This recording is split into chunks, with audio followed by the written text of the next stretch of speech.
नमस्कार, स्वागत है आपका संसद टीवी की खास पेशकश संवाद में। मैं हूं कृति मिश्रा और आज हमारे साथ हैं बेहद खास मेहमान, जनजातीय मामलों के मंत्री अर्जुन मुंडा जी। सर, स्वागत है आपका संसद टीवी में। बहुत धन्यवाद। सर, सबसे पहले जानना चाहूंगी कि 2019 से जब से आपने पद ग्रहण किया, उसके बाद 2022 तक क्या बड़े बदलाव आए हैं ट्राइबल अपलिफ्टमेंट के लिए? क्या बड़े काम किए गए हैं? क्या अचीवमेंट्स हैं और क्या आगे चैलेंजेस हैं? देखिए, 2019 में पुनः नरेंद्र भाई मोदी के नेतृत्व में सरकार बनी, तो इससे आप इस बात का अंदाज़ा पहले लगा लीजिए, या इस बात का अंदाज़ा लगता है कि 2014 से 2019 के बीच में देश भर में और जनजातीय क्षेत्रों में जो कार्य प्रारंभ हुए, वो कार्य गति बढ़ते चली गई।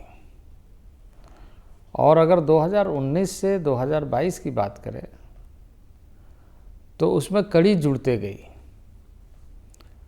और ये निरंतर, यदि आप 8 वर्षों के कालखंड को देखें तो कुल मिलाकर के जनजातीय क्षेत्रों में अभूतपूर्व परिवर्तन के दिशा में इस सरकार ने काम किया है।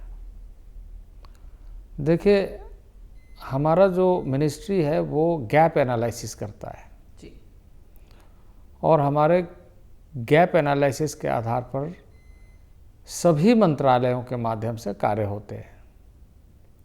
हमारा मंत्रालय भी कुछ कार्य करती है और उन कार्यों में प्राथमिकता तय होती है कि सभी मंत्रालय कार्य करने के बाद भी उन विषयों को हम सही ढंग से समाधान के रास्ते में हो या सुविधा के दृष्टि से हो, हम लोगों तक पहुंचाने में सफल हो।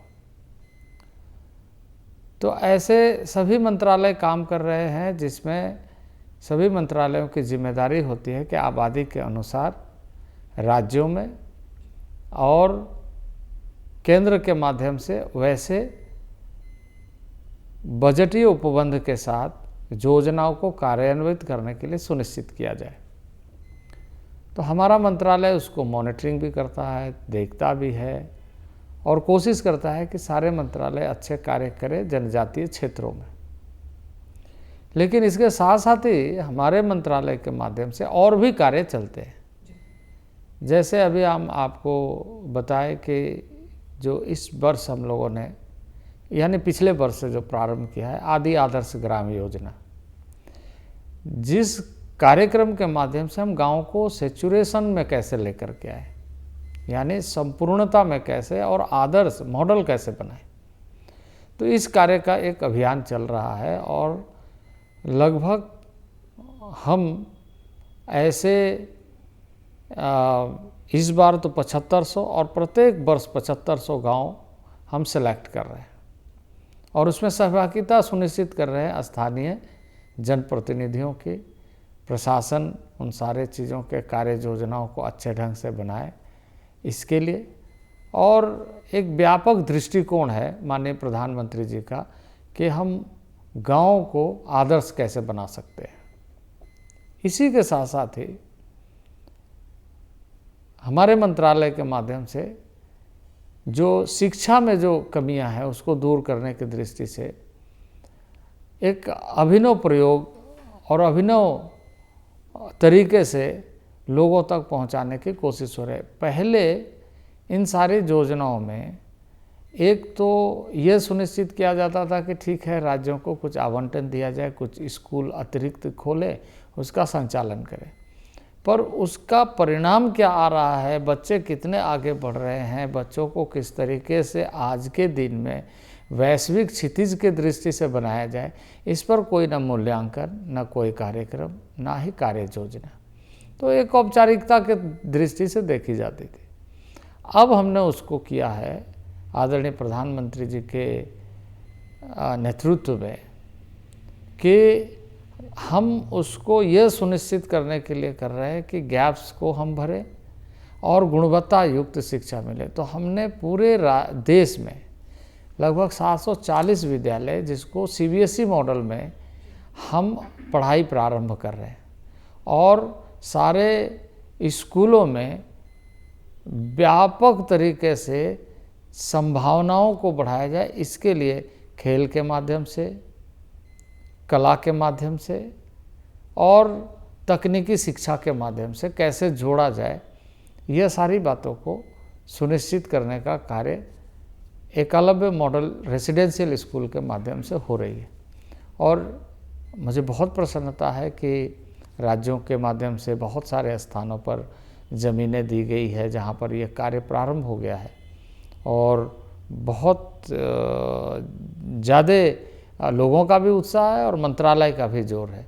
तो ये जो 740 विद्यालय जब बन जाएंगे, पूर्ण रूप से प्रारंभ हो जाएंगे, ऐसे बहुत सारे स्कूल प्रारंभ हो गए, लेकिन पूर्ण रूप से जब प्रारंभ हो जाएंगे तो और अधिक, यानी जो जनरल एजुकेशन में जो ग्रामीण क्षेत्र के बच्चों को मौका मिलता है, इसके अलावे अतिरिक्त 740 विद्यालयों के माध्यम से, और वो प्रत्येक विद्यालय की कैपेसिटी, प्रत्येक स्कूल की कैपेसिटी 480 है जी। तो आप समझ सकते हैं कि लगभग 3.5 लाख स्टूडेंट्स होंगे। तो ये जो ग्रेजुअली लगातार वहाँ से जो छात्रों का निर्माण होगा और छात्र जो निकलेंगे, वो हमारे एजुकेशन के जो गैप है, जो पिछले कई वर्षों से चली आ रही थी, उसमें रोक लगेगा और गैप को हम बेहतर तरीके से बांध सकेंगे। सर, आपने एकलव्य रेसिडेंशियल स्कूल की बात कही। मेरा अगला सवाल उसी पर है कि कई राज्यों में कहीं ना कहीं शॉर्टेज ऑफ टीचर्स एक ये बड़ा मुद्दा है इन स्कूल्स में, इसको दूर करने के लिए क्या योजना है? देखिए, सीबीएसई पैटर्न में चलेगा। अब हमारी ये कोशिश है, राज्यों से भी हमारी बातचीत हुई, हम यहाँ पर भी प्रयत्न कर रहे हैं कि शिक्षकों की कमी को जल्द से जल्द कैसे दूर किया जाए। और ये जो है, ये विद्यालय एक नवोदय के पैटर्न पर ही संचालित करने का विचार, और लगभग 99% राज्य सरकारों ने इसकी सहमति दी है। तो उसी के आधार पर हमारी कार्य योजना आगे बढ़ रही है। सर, आगे बढ़ते हैं और वन धन की बात करते हैं। लगातार बहुत फोकस रहा है सरकार का इस पे कि किस तरह से लाइवलीहुड बढ़े जो ट्राइबल्स हैं, इसके अलावा एंटरप्रेन्योरशिप को बढ़ावा मिले। ट्राइफेड ने 2019 से तकरीबन 500 करोड़ का फंड भी लगाया है। इस स्कीम से आपको कितना डेवलपमेंट दिखता है, कितना अपलिफ्टमेंट दिखता है? पूरे देश में लगभग 3000 क्लस्टर काम कर रहे हैं और 3000 क्लस्टर मीन्स मिनिमम एक क्लस्टर की संख्या 300 होती है। तो आप इससे अंदाज़ा लगा सकते हैं कि कितने आर्टिजन्स इसके साथ जुड़े हुए हैं। और इसके प्रोडक्ट न केवल देश में, विदेशों में भी कैसे पहुँचे, ये सुनिश्चित करने का काम ट्राइफेड कर रहा है और इसमें लगातार हम आगे बढ़ रहे हैं। अब एक बड़ा क्षेत्र है फूड सप्लीमेंट का, जो ग्रामीण क्षेत्रों का फूड सप्लीमेंट की दृष्टि से लोग मोटे अनाज कहिए या जंगल से उत्पादित वस्तुएं कहिए, इस तरह की बहुत सारी चीज़ें जो आती है, उसका भी वैल्यू एडिशन हो, उसकी क्वालिटी मेंटेन हो, उसका पैकेजिंग अच्छा हो और उस अंतर्राष्ट्रीय बाज़ार में जाए, क्योंकि दुनिया अब लौट करके आ रही है। फूड सप्लीमेंट की दृष्टि से, आयुर्वेद की दृष्टि से, संपदा, जंगल की जो संपदा है उसके दृष्टि से, तो उसको हम जहाँ जोड़ रहे हैं उन क्षेत्रों में रहने वाले यानी ट्राइबल्स के साथ, वहीं हमारे जो आर्टिजन्स हैं, बहुत सारे ग्रामीण क्षेत्रों में ऐसे उत्पादन हैं जिन उत्पादनों को हम शहरी क्षेत्र में नहीं बना सकते हैं। वो हैंडमेड होता है, कलाकारी है, वो आदिकाल से उन सारे चीज़ों का निर्माण करते आ रहा है अपने ट्रेडिशनल सिस्टम में। तो वैसे आर्टिजन्स को हम कैसे बढ़ाएं, इस कार्य योजना में वो सम्मिलित है और उसका बहुत अच्छा परिणाम आ रहा है। सर, लेकिन फॉरेस्ट प्रोड्यूस का सबसे बड़ा जो चैलेंज है वो मार्केट का है, तो उसके मार्केट और बढ़े, इस दिशा में क्या काम कर रहा है आपका मंत्रालय? देखिए, ट्राइफेड तो मेनली एक फेडरेशन है जी। राज्यों का उत्पादन हो, ग्रामीण अच्छे ढंग से जुड़े और उसके साथ साथ ये अंतर्राष्ट्रीय स्तर तक बाजार हो। अब जैसे कई क्षेत्रों के जो उत्पादन है अंतर्राष्ट्रीय बाजार पर जा रहा है। सिंपली अगर हम टर्मरिक को लें तो उसका बाजार दुनिया में बहुत, और कोविड के बाद तो और ज़्यादा है। तो सर प्रोडक्ट्स की अगर बात करें तो ऐसे और कौन से प्रोडक्ट्स हैं जिस पर ज़्यादा फोकस होने वाला है फॉरेस्ट प्रोड्यूस? नहीं, देखिए फॉरेस्ट प्रोड्यूस तो अपने जगह में बहुत सारे वनोपज हैं, और वनोपज में से हमने लगभग 75 से अधिक ऐसी चीज़ों को आइडेंटिफाई किया है, और ये कहा है कि उसका मिनिमम सपोर्ट प्राइस भी ट्राइबल्स को मिले, यह भी सुनिश्चित किया है। राज्यों को आवंटन दे दिया है, और ट्राइफेड को कहा है आप डायरेक्ट इसको इम्प्लीमेंट कराने के लिए आप पूरी ताकत लगाइए, तो वो कर रहे हैं। तो इस तरीके से बहुत सारे प्रोडक्ट के बारे में हम सपोर्ट प्राइस दे रहे हैं।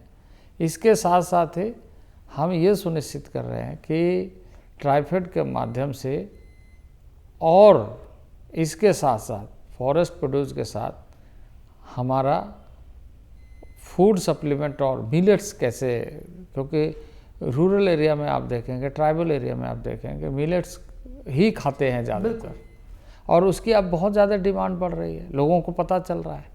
तो इस तरह की चीज़ों को हम कितना उत्पादन करा सकें, ऑर्गेनिक वे में कैसे करा सकें, और नेचुरल वे में कैसे करा सकें, तो ये एक बड़ा फोकस एरिया हमारा है। सर आपने कोविड की बात कही। कोविड और लॉकडाउन एक बड़ा चैलेंज रहा, पूरी दुनिया के लिए रहा, हमारे देश के लिए रहा, और ख़ासकर ट्राइबल कम्युनिटी की। इसके बाद हेल्थ केयर पर कितना ध्यान दिया आपने? देखिए, एक जनरल हेल्थ केयर है जो अभूतपूर्व तरीके से आयुष्मान भारत के माध्यम से चल रहा है। वेलनेस सेंटर खुल रहे हैं, अच्छे अस्पतालों के साथ टैग किया गया है, और भारत सरकार राज्यों के साथ मिल करके हेल्थ को और ज़्यादा इम्प्रूव कैसे किया जाए इसका प्रयास कर रहा है। वहीं साधारण ढंग से अच्छी दवाएं उपलब्ध हो ये सुनिश्चित कर रहा है। ये एक जनरल वे में चल रहा है, और इसका भी काम अच्छा हो रहा है। लेकिन इसके साथ साथ ही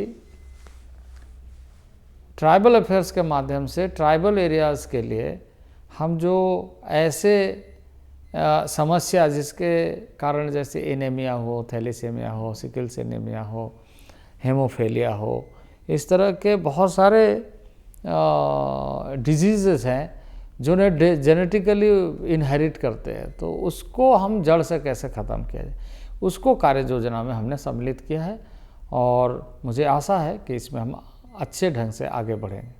सर एक बड़ा चैलेंज जो ट्राइबल कम्युनिटी के लिए लगातार रहा है, इतने वर्षों में हमने देखा है, वो ट्राइबल डिस्प्लेसमेंट का रहा है, और उसके बाद रिहैबिलिटेशन का। उस दिशा में आपको क्या लगता है, आपका सबसे बड़ा अचीवमेंट क्या है? पुराने अनुभव तो खराब ही है, लेकिन नए अनुभव में इस बात का ध्यान रखा जा रहा है कि डिस्प्लेसमेंट कम से कम, और अगर हो तो उसका रिहैबिलिटेशन प्लान पहले बने, और साथ ही साथ ये सुनिश्चित हो कि उनकी जो पहचान, परंपरा, संस्कृति, जीवन पद्धति वो बरकरार रहे।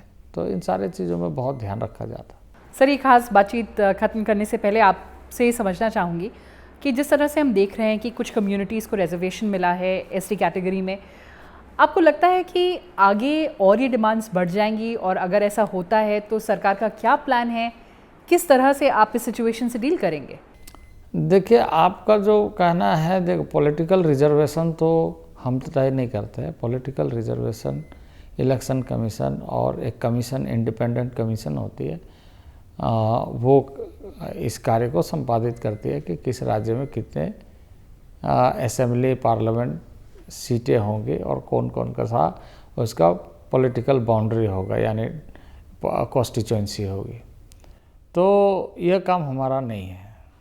हमारा जो काम है वो ये है कि राज्य सरकार, राज्य प्रशासन या कोई संस्था राज्य के जब रिकमेंड करके भेजता है शेड्यूलिंग के लिए, तो उस पर हम प्रोसेस शुरू करते हैं, और वो प्रोसेस शुरू होता है तब जब राज्य के माध्यम से सारी रिपोर्ट आए, और उसमें किसी भी कम्युनिटी के मामले में आरजीआई का कमेंट्स बहुत अनिवार्य होता है।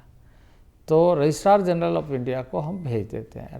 रजिस्ट्रार जनरल ऑफ इंडिया के साथ मिल कर के इन सारी चीज़ों को कैसे किया जा सकता है, इस पर होमवर्क होता है कि इसकी मेरिट क्या है। विदाउट मेरिट इन सारी चीज़ों को करना मुश्किल है।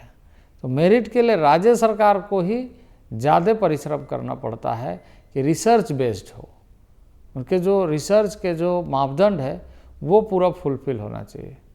तो उसके आधार पर आरजीआई के पास जाता है, आरजीआई अगर स्वीकृत किया तो ठीक है, नहीं स्वीकृत किया तो फिर राज्य को बताया जाता है कि आपके पास एडिशनल मटेरियल है जिससे यह साबित हो कि जेनेटिकली वो ट्राइबल को इनहेरिट करता है, तो फिर हम आरजीआई को रिक्वेस्ट कर सकते हैं। तो स्टेट कभी रिपोर्ट भेजता है, कभी नहीं भेजता है, लेकिन हम आरजीआई को इन सारी चीज़ों की सूचना समय समय पर कई केसेस में कराते रहे, करते हैं। तो ये एक ट्रांसपेरेंट सिस्टम है, जिस सिस्टम के आधार पर यह संवैधानिक कार्य होता है। It's a constitutional matter. तो ये कार्य ऐसे नहीं कि साधारण कोई पॉलिटिकल डिसीजन से होता है, क्योंकि इसकी एक औपचारिकता, एक पैरामीटर्स, एक कैरेक्टर बेस्ड रिसर्च, ये सारी चीज़ें बनाई गई है और उस विधि के बाहर आप नहीं जा सकते। सर, आपने सारी स्कीम्स, पॉलिसीज़, उनके इम्पैक्ट, अपने अचीवमेंट्स और चैलेंजेस के बारे में हमसे बातें की। बहुत बहुत धन्यवाद संसद टीवी से खास बातचीत के लिए। बहुत धन्यवाद आपका। इस पेशकश में बस इतना ही। मुझे दीजिए इजाज़त। नमस्कार।